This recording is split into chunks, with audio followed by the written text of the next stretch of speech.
Les jeunes des quartiers pauvres de Dakar, la capitale du Sénégal, ont développé différentes méthodes pour éviter de tomber dans la criminalité. Dans ce documentaire, Inama Kossitiam, une photographe qui est née et a grandi dans un quartier pauvre de Dakar, nous emmène dans une visite guidée de sa communauté pour révéler les mécanismes d'adaptation de certains jeunes. Le documentaire montre que les jeunes ne sont pas tous impliqués dans la criminalité, mais qu'ils ont souvent des ambitions à long terme, loin du crime et de la violence.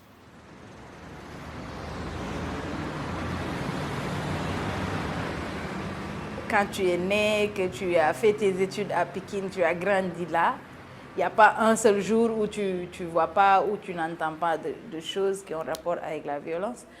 Moi, il y a deux qui m'ont beaucoup marqué. C'était un combat de lutte en fait, entre Balla Gaye 2 et un autre lutteur, je ne me rappelle plus qui. Mais moi, là où j'habite, c'est Pikine Icotaf, en face du cinéma. Il y a un grand cinéma qui est là-bas, qui s'appelle Cinéma Awa, qui ne fonctionne plus. Mais quand il y a un grand combat de lutte, les gars organisent une séance de projection du combat. Mais ceux qui assistent, c'est tous les délinquants des alentours. Donc c'est le moment où, quand tu connais le quartier, tu ne sors pas. Il n'y a personne qui sort. Même les voitures, ceux qui connaissent, ils ne passent pas là-bas. Parce qu'on sait que juste après le combat, il y a tout un tas de délinquants avec leurs armes, tout ça, qui viennent agresser. Moi, je venais d'être photographe, vidéaste, je prenais tout ce qui bougeait, donc je savais qu'il y a quelque chose qui allait se passer là. Et j'avais ma caméra, je n'ai pas regardé le combat en réalité. Et j'étais devant chez moi. Et dès que on sait que quelqu'un est tombé, ils sont tous sortis. C'était comme dans un film, j'étais impressionnée. Je n'ai même pas pu filmer normal. Et ils ont attaqué une dame qui passait. Ils ont arrêté un car rapide. Le gars est rentré et puis a tiré sur une dame. Elle est tombée sur la chaussée comme ça, évanouie. J'étais... Où est-ce qu'on est? Je suis Ina Thiam, je suis photographe et vidéaste sénégalaise. J'ai été victime d'abus sexuels. J'étais enfant, j'avais 12 ans. C'est quelque chose que tu grandis avec. C'est une sorte de violence qu'on n'en parle pas beaucoup, ou on en parle en cachette, mais elle est quand même là.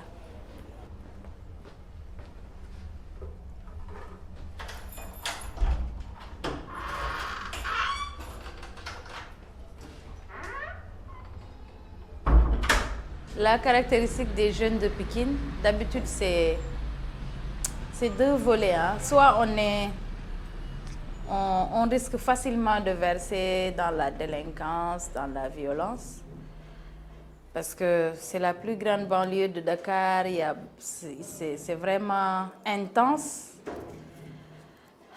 La pauvreté fait qu'il y a la plupart qui n'ont pas les moyens d'aller ou de rester à l'école. On peut avoir le bac et ne pas avoir. Les parents n'ont pas les moyens de payer pour les études supérieures. Après, il faut se dire, non, l'éducation joue dans tout ça. Si on a la chance d'avoir des parents qui insistent dès que tu es jeune, qui insistent que tu restes à l'école ou que tes fréquentations, tout ça, parce que c'est vraiment, je le répète, c'est vraiment facile de verser de l'autre côté.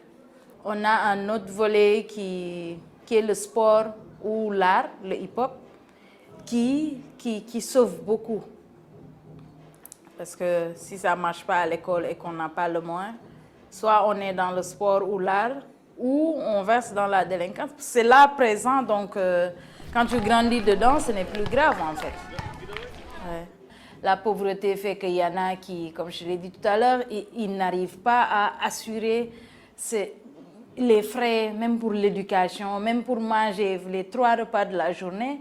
Donc, il y en a qui vont aller chercher ça par tous les moyens. C'est les pickpockets. Tu commences par les pickpockets dans le quartier, dans la maison de l'autre. Après, c'est au marché. Après, tu as un gang, quoi. Des fois, il y en a qui... C'est juste une mauvaise fréquentation, c'est pas une question de moins ni quoi. Là, à la maison, les parents essayent de faire ce qu'il faut, mais tu es dehors et tu es avec d'autres personnes. Et puis, le manque d'emploi, c'est des paramètres qui font que tout le monde ne peut pas rester là à se battre, à se dire non, je n'irai pas là-bas, non, je ne ferai pas ça. Il y a des moments où il y en a qui lâchent. Et pour moi, c'est des causes, quoi.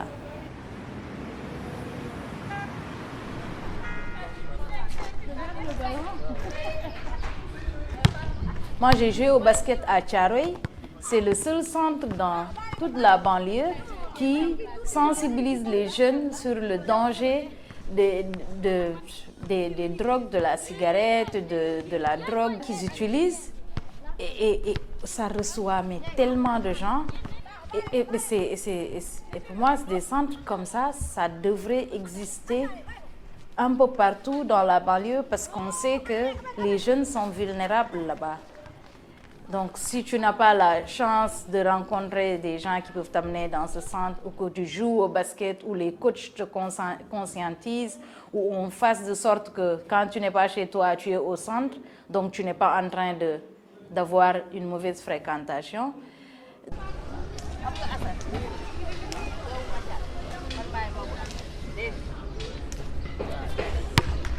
Moi, je suis là depuis 25 ans.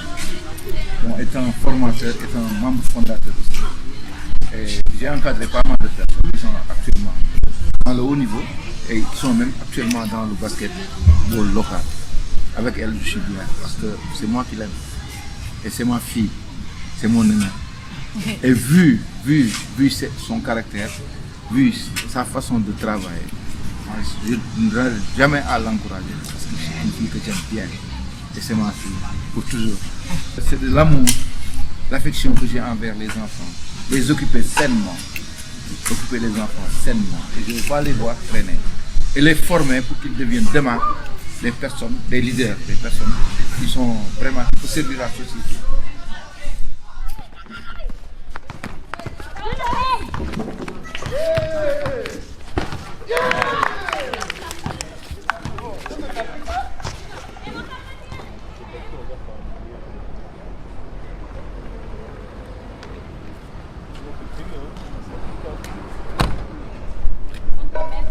Ici, on est à Africulture Urbaine. C'est une association de hip-hop qui existe depuis 2006 et qui a été fondée par Matador, qui habite Thiaroye. Thiaroye, c'est juste après Pikine. Ce qu'on fait à Africulture Urbaine, c'est on travaille, il y a un pôle formation, ensuite il y a un pôle assez artistique où on fait des spectacles, des concerts, des festivals. Et puis le pôle formation qui est une école alternative. On écrit des projets, on va chercher des fonds pour des formations pour des jeunes de la banlieue qui n'ont pas les moyens d'aller faire ces formations dans les grandes écoles. Ensuite, il y a beaucoup d'entrepreneuriat culturel. Nous, on est à l'image du fondateur de Africulture Urbaine, Matador, il vient de Thiaroye. À son époque, Thiaroye, tu ne vas pas là-bas après 19h. Non, c'est pas sûr. Donc, c'est le quartier. Jusque-là, moi, j'étais à l'université, j'étais avec des étudiants. Quand je dis j'habite Pikine, ils sont... Quoi? Non, tu blagues. Genre, c'est dangereux, quoi. Et Thiaroye, c'est encore pire. Lui, il a fait le hip-hop, il a montré l'exemple de se dire ça, c'est une alternative pour sauver beaucoup de générations. Ensuite, son groupe est allé en Belgique, puis ils sont revenus. Il s'est dit, les autres sont restés. Il dit, non, moi je retourne là-bas, je veux faire, s'il a vu un centre pareil à Bruxelles, je veux faire un truc comme ça pour des jeunes. Il est venu, il a appelé des gens qui connaissaient de nom. Et ils ont commencé à travailler. D'abord un festival, ensuite il se dit non, il y a beaucoup de jeunes qui sont là, il faut qu'ils fassent quelque chose. S'ils ne s'identifient plus à ce qui se passe ici, ils vont aller dans la rue. Il ne faut pas qu'ils aillent dans la rue. Donc on a commencé à faire des ateliers de DJ, c'est quoi le DJing? Ils amènent un DJ de la Suisse qui vient donner des cours, des ateliers d'entrepreneuriat, des ateliers d'audiovisuel. Moi, j'ai fait ici, j'ai tout appris ici. Je n'ai pas fait d'école de formation en photo ni vidéo. J'ai appris ici et j'étais avec beaucoup d'autres. Et pour moi, ça, c'est un moyen, c'est une alternative, quoi. Quand tu ne fais pas le sport, quand tes parents n'ont pas le moyen de te payer ces études-là, tu arrives, tu es formé, le matériel est là, la plateforme où tu peux t'exprimer est là. Tu deviens un artiste, tu sais faire quelque chose. Et heureusement qu'il y a cet amour pour ce mouvement qui fait que c'est un honneur pour beaucoup de jeunes de se dire « Ah, je suis dans l'association de Matador, j'ai appris ça. » Celui, c'est un grand artiste, tout le monde le connaît. Et il insiste sur ça. Tout le temps, il dit la même chose. Moi, c'est vous qui me donnez l'énergie de continuer aujourd'hui. Quand je suis là et que j'entends « Ina a fait telle chose ailleurs », moi, je suis content, je suis riche. Donc, l'idée, c'est de faire de sorte qu'on ait plus de formation, qu'on puisse incuber des gens. Pour moi, on est en train de régler des choses que l'État devrait régler.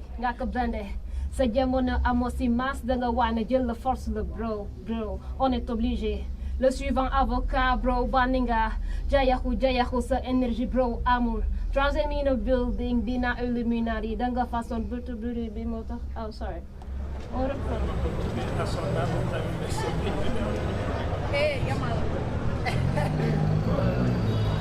Sorano, on était en train de lancer un nouveau projet qui s'appelle Sénégal Talent Campus. Et c'est une idée de l'association Africulture Urbaine, l'association Guédiawaye Hip Hop de Fou Malade et la Maison des Cultures Urbaines qui est soutenue par la mairie de Dakar. Donc ces trois structures se sont associées pour créer une formation d'une année pour des jeunes sur les techniques de lumière. C'est des techniciens de lumière à leur sortie, des techniciens de son, régie lumière et gestion de projets culturels, entrepreneuriat culturel. Ce qui est intéressant avec Sénégal Talent Campus, c'est qu'il y a une certification. Avant, moi par exemple, j'ai participé au projet Hip Hop Academy, j'y ai appris tout, mais il n'y a pas de diplôme reconnu par l'État. Aujourd'hui, avec Sénégal Talent Campus, ceux qui vont sortir auront un diplôme reconnu par l'État et c'est des techniciens supérieurs. Le Sénégal que l'on ne montre pas le soir au JT, le Sénégal que tu ne verras que chez les révoltés.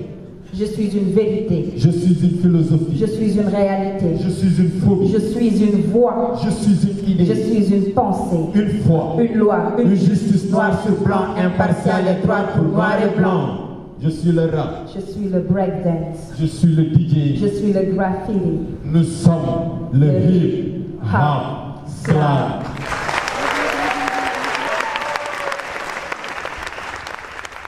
Quand je suis arrivée à Africulture Urbaine, j'ai rencontré des gens. C'est le lieu où tout le monde vient là. Genre pour des projets, pour des choses personnelles. Donc tu rencontres beaucoup de gens. Ça m'a beaucoup inspirée. Parce qu'avant, en fait, je gardais des séquelles. Moi, pendant longtemps, j'ai eu honte de moi. J'étais genre de mon corps. Je voulais pas, j'avais honte que les gens, j'avais peur que les gens sachent est-ce que j'ai vécu quelque chose ou pas. Donc, je calculais beaucoup, je faisais confiance à personne. Mais avec tout ce qui se passe comme activité, les gens que tu rencontres, c'est quoi le féminisme, c'est quoi l'entrepreneuriat culturel, c'est quoi l'africanisme, c'est tout ça. Et après, j'ai connu des gens, je me suis dit, écoute, ça va, hein? Genre, tu n'es pas la seule. Ça, c'est important, de savoir que je ne suis pas la seule.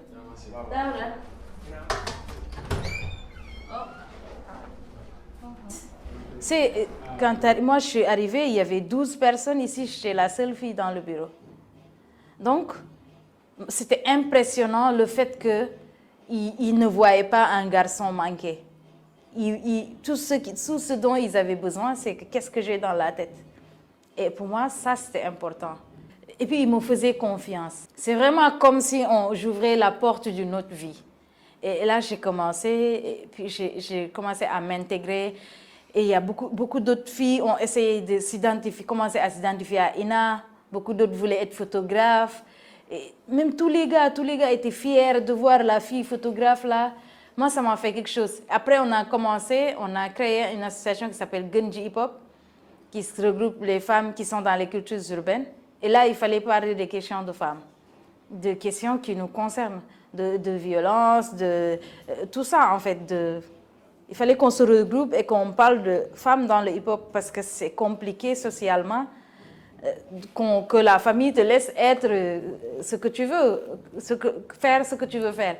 Et moi, en ce moment, j'étais présidente, il fallait qu'on parle de ces questions de violence sexuelle. Et à un moment donné, je me suis dit, tu ne peux pas demander aux autres de parler de ces questions alors que toi, tu as quelque chose que tu gardes. Charité bien ordonnée commence par soi-même. Donc j'ai dit, c'est important. Et je savais qu'il y a des gens qui essayaient de s'identifier à moi. Donc, s'il y a des histoires comme ça dans le groupe, si je commence, ça va sortir. Et ce sera une thérapie pour nous toutes. Moi, c'était une thérapie. J'ai d'abord réfléchi aux photos, à toutes les séquences, comment ça s'est passé, qu'est-ce qui s'est passé, c'est une séquence, comment j'ai vécu ça. Après, on parle beaucoup de violence sexuelle, on parle de la victime, on parle de l'instant T, après on oublie la suite. Alors qu'après, il y a beaucoup de victimes qui, toute leur vie, ont des séquelles, ont succombé. Et les gens ne s'en rendent pas compte.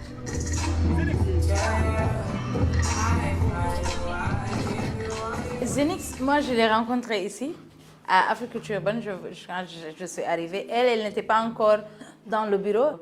Elle venait en tant que graffeuse, des ateliers, des choses à faire pendant le festival. Mais ça me faisait du bien de la voir autour parce que je voyais qu'elle s'assumait déjà. Et aujourd'hui, je reconnais qu'en ce moment, je ne m'assumais pas. Donc, elle me donnait de la force. Sans même, elle ne le sait pas, je ne lui ai jamais dit. Alors, en tant qu'artiste, slameuse, graffeuse, voilà, qui a commencé quand même à faire pas mal de choses dans le mouvement hip-hop et les cultures urbaines.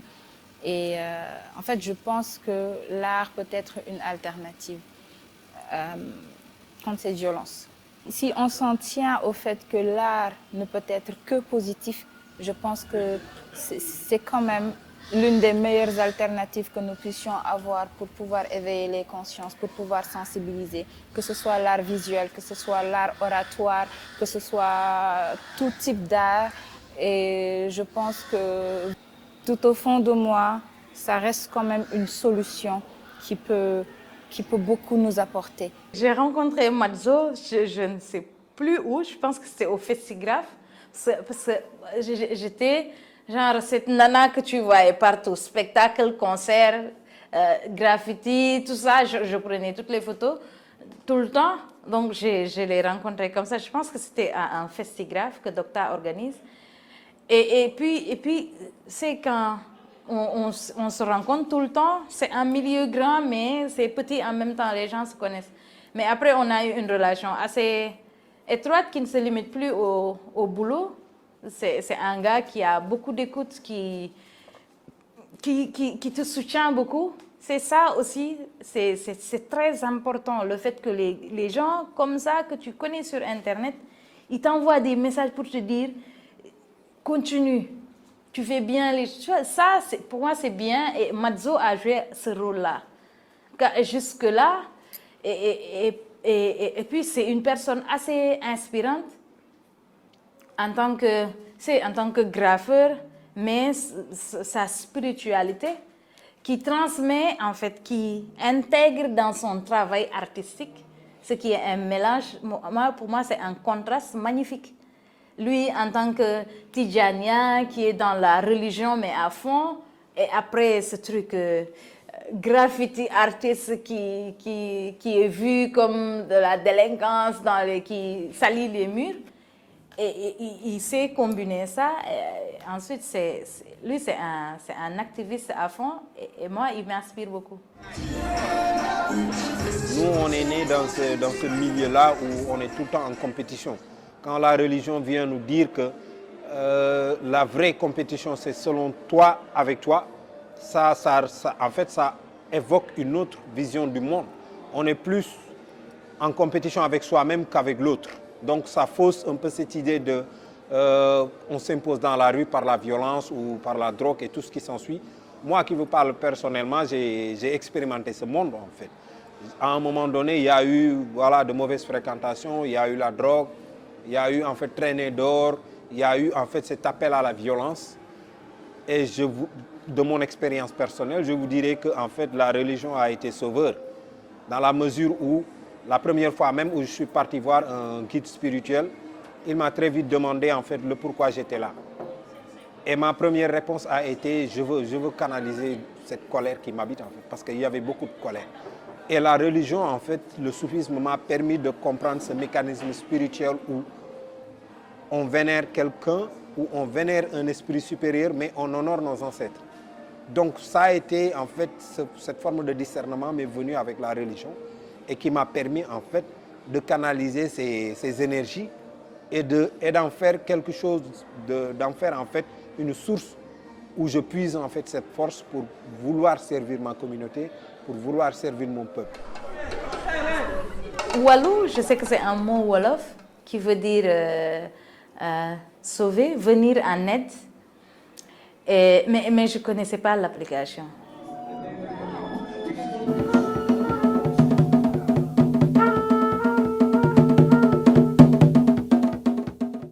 Je suis Gaëlle Babacar Mbaye, cofondatrice de l'association Walou, chargée de programme à Africa Jom Center, membre de plusieurs organisations de la société civile sénégalaise, activiste ou militante des droits de l'homme, notamment des femmes et des filles.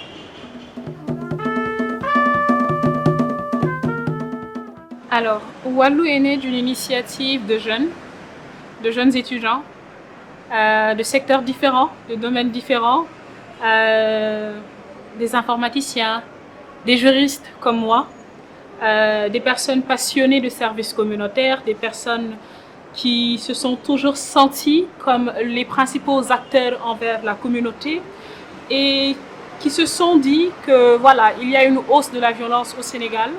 À la base, c'était pour les femmes et les filles parce que au Sénégal, entre 2014 et 2019, on a compté des milliers de cas de viol. On a eu beaucoup de cas qui ont quand même alerté et qui nous ont poussés aujourd'hui à mener des combats comme pour la criminalisation du viol et de la pédophilie au Sénégal. Mais nous nous disions que ce n'était pas ce qui a poussé tous les défenseurs des droits des femmes et des filles à se mettre sur le terrain. Et vu que certains avaient pris, comme je l'ai dit tantôt, la voie juridique en portant le plaidoyer pour des mesures d'accompagnement efficaces pour cette criminalisation du viol et de la pédophilie au Sénégal, nous nous sommes dit que nous pourrions prendre une autre voie, celle digitale, cette technologie, recevoir cette information à travers un système GPS et pourrait localiser la personne qui est en danger. Et ceci, ce serait bien sûr avec l'appui de ces organes dont je parlais tout de suite. Certainement, en termes de ressources humaines, il va falloir que nos États et que les organisations puissent porter ce plaidoyer pour avoir le maximum de policiers, le maximum de gendarmes dans toutes les localités, dans tous les quartiers. Ce sera un long processus auquel prendront part un bon ensemble d'acteurs. Alors, à la base, c'était avec une application mobile. Puis après, quand on a commencé à fréquenter, entre guillemets, le milieu des forats et puis voilà, des séminaires, entre autres, dans le domaine national et international, parce que nous avons eu à présenter ce projet à d'autres pays et nous avons gagné des concours ici au Sénégal. La question qui revenait souvent, c'était est-ce que votre dispositif serait accessible au monde rural? Et le monde rural, pratiquement au Sénégal, connaît beaucoup plus de cas de viol. Donc c'est ce qui nous a poussé à rendre le dispositif autonome et désormais sans l'application, la personne qui se trouve en danger pourrait alerter les organes de sécurité et eux, ils pourront réagir. Maintenant, la question de la réaction, c'est autre chose parce que la violence, c'est plusieurs phases. Il y a la phase de l'alerte, il y a la phase de la prise en charge. Nous offrons à certaines femmes, à certains jeunes des cours de self-défense pour voilà, faire face à une menace. Ce n'est pas que nous sommes en train de promouvoir, non, mais c'est une manière un peu d'assurer un minimum de défense. Un minimum de défense aux personnes qui sont dans certaines parties de la banlieue dakaroise et de la communauté rurale. Et nous participons à beaucoup de plaidoyers, tels que la criminalisation du viol, pour une participation des femmes dans les instances de prise de décision, des jeunes dans les instances de prise de décision, à travers nos canaux, à travers les réseaux sociaux, entre autres.